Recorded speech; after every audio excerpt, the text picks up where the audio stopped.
শৰীৰত পংগু অংগ হ'লে বিশ্বই জানো ভাল পাব, পৃথিৱীত জনমী সচেতন নহ'লে প্ৰাপ্য তাতে হেৰাব।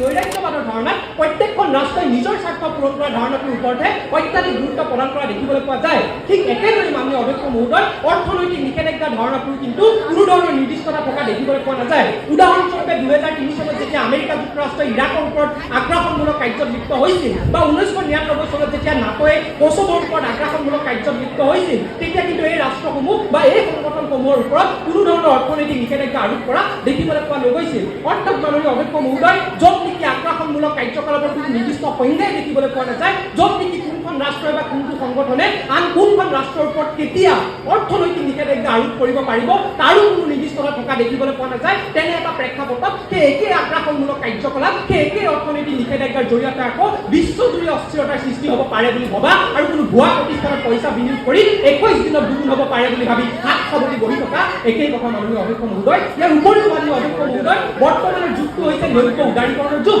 আৰু এই নৈক্য উদাৰীকৰণৰ যুগত আন্তঃৰাষ্ট্ৰীয় বাণিজ্যৰ ক্ষেত্ৰত প্ৰত্যেকখন ৰাষ্ট্ৰ আন ৰাষ্ট্ৰসমূহৰ ওপৰত নিৰ্ভৰশীল হৈ পৰা দেখিবলৈ পোৱা গৈছে।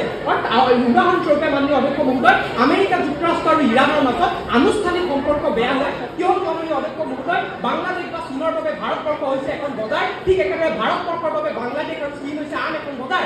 অৰ্থাৎ মাননীয় অধ্যক্ষ মহোদয় বজাৰ কেন্দ্ৰিক অৰ্থনীতিৰ যুগত প্ৰত্যেকখন ৰাষ্ট্ৰই আন প্ৰত্যেকখন ৰাষ্ট্ৰক বজাৰ হিচাপেহে পৰিলক্ষিত কৰে, আৰু আজি এই বজাৰ কেন্দ্ৰিক অৰ্থনীতিৰ কথা তেওঁলোকে স্পষ্ট নকৰি মহাভাৰতৰ নীতি শিক্ষাৰ ধাৰণাৰ মাজতে তেওঁলোক আজি সীমাবদ্ধ থাকিলে। মাননীয় অধ্যক্ষ মহোদয় আজি সন্মানীয় চৰকাৰী পক্ষৰ প্ৰত্যেকগৰাকী সদস্যই সম্পূৰ্ণ গোলকীয় শান্তি বা বিশ্ব শান্তিৰ ধাৰণাটোক গোলকীয় সংঘাতৰ লগত পৰিসীমাৰ ভিতৰতে সীমাবদ্ধ কৰি ৰাখিবলৈ চেষ্টা কৰিলে। অৰ্থাৎ যদি গোলকীয় সংঘাত হৈছে তেতিয়া গোলকীয় শান্তিৰ প্ৰতি ভাবুকিৰে সৃষ্টি হৈছে। কিন্তু মাননীয় অধ্যক্ষ মহোদয় তেওঁলোকে আজি স্পষ্ট কৰাৰ প্ৰয়োজনীয়তা আছিলে।